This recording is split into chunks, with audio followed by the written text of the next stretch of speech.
We talked about those last threes. It was an 8-point game. And just getting over the ball screen. Getting over the ball screen, getting over the ball screen. But we also talked about just the toughness and the grit the team played with. You know, you shorthanded team, out 3 starters, and the fight, right? The fight. Just got to put it all together. And there were big moments, of course, you know, from Ty. I thought there were big moments from Kennedy Basham. She changed a lot of shots today, blocked some shots. And this was a game she really wanted. Obviously, that was Sedona was her old teammate.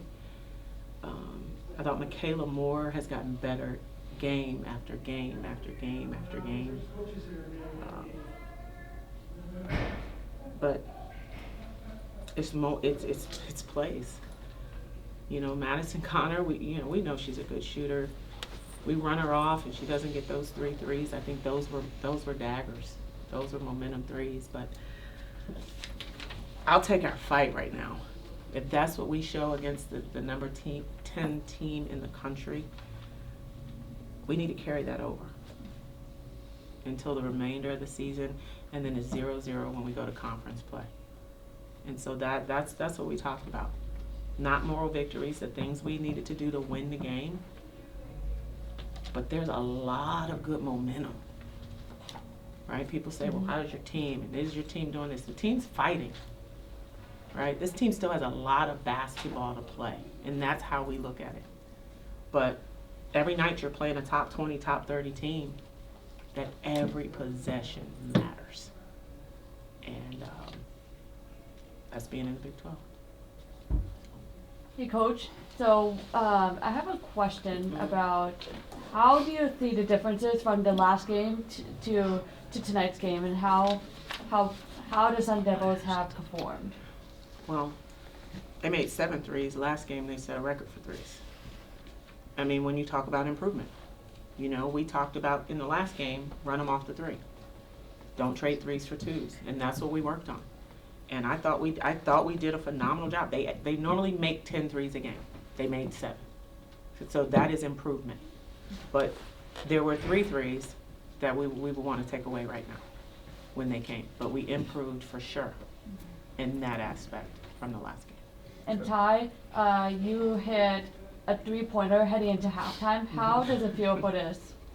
It's good. Just give my team momentum going into halftime. I think anytime we hit a shot before going, we want to get the last shot anyway, but anytime we hit a shot, I think it kind of drains the other team and it kind of gives us momentum going into the second half.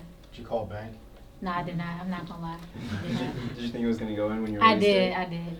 And I'm a little spoiled. I've seen her do that multiple times. So it was good to see it again. Coach, you talk about building. I mean, turnover-wise, obviously, you only had right, you only had 7. You forced them into more. And I know you said you talked about the third quarter, and I know I've asked you, and the answer was there, you do. But I mean, just what do you think teams just are seeing in the first quarter that they're just kind of getting out to leads on? I don't know. I don't know if it's more about what they're seeing versus us just kind of locking in and being ready to go. I really don't think that they did anything different. I think it was more about us just being locked in right at the start. Not that we aren't focused, but I think it's just more intentional about identifying what we wanted to take away. Right? We wanted to make their guards guard. Right? We knew Sedona wasn't going to come up, so we wanted to make her play in space. So you saw a ton of ball screens. But I also thought that there were just second chance opportunities early. Those second chance points we talked about, we did better. They had 9 in the first half. We did better in the second half. But it's just those momentum plays. And you mentioned Kennedy, but also like when the Vega comes in, I know they're obviously not always on the court together. Right. How do you feel that they're playing off each other? It seems like this stretch of the season, they've been more comfortable. Coming in now. Well, I think just learning that role and playing off of each other. You know, I just feel like right now we're better when 4 guards are out there versus 2 bigs. Just from a mobility standpoint, you know, most teams in the Big 12 have 4 guards, and they run a lot of 4 out, read and react, continuity. And we don't want to put them in a bad spot where they can't guard. But I thought that just Kennedy was really good with Sedona, and then when they put in number 3, Merrill, I just thought the matchups were really, really good. And Vea finished with power. KB kind of finished with size. So I thought it was a good matchup there with both of them. Coach, when Madison went scoreless in the first half, and then she came out in the second half and started hitting bucket after bucket, what do you guys think kind of changed from your end, if anything? Well, we were going under. You know, I thought we were a little late on the screens, whether we didn't hear them or not. We were backing up a little bit instead of skinning up and getting over. And she moves, you know, she's really good off the ball, coming back to the ball. I just thought we were a little late on just being there on the catch, and then getting over the screens. We just dropped a little under. And if you're delayed a second, I mean, we talked to them about it. She'll score behind the ball screen. She doesn't need daylight to knock it down. So I think it was just our positioning a little bit on the ball screen, and we were a little late. Coach, what were some of the defensive adjustments that you guys tried to implement with how active they were off their ball screens, but also their willingness to kind of dump it off? Yeah. Well, when we were sagging off, so we were rotating too much early on, and so we talked about if our big rotated over on the ball screen, we just X'd out with the guard versus it wasn't a switch. We just didn't go back to our own. And then we switched on some of their back screens that we were trying to fight and get over early. So we just said if there were emergency situations, we can switch guard to guard. They weren't posting our guards. They weren't looking to post our littles. So I think it was more about switching and then making sure we got up over the ball screen. And if we didn't, we soft supported, and then we X'd out on the backside. Michaela had another strong game tonight. She's mixing it up, getting no boards. How does that kind of fight from one of your teammates inspire the rest of the unit? Just like you said, it does inspire us. I think it always starts with one player. When they play hard, everybody else kind of follows suit. So I think her getting Obor is helping us out, getting putbacks and kicking it out for the 3, making her one more passes, like her making a shot. I think it really helps us out. It builds momentum, and then it kind of just trickles down to everybody. Well, I think you did a good job with them. Can you just talk about the challenge of guarding her? Guarding who? Them with. Yeah. Hey,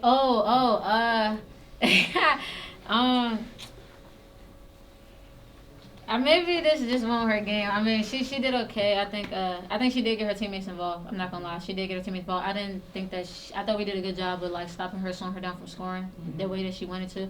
But she did do a good job of getting her teammates involved. But like Coach said, we had made the adjustments on the pick and roll because she kind of got Sedona going really early.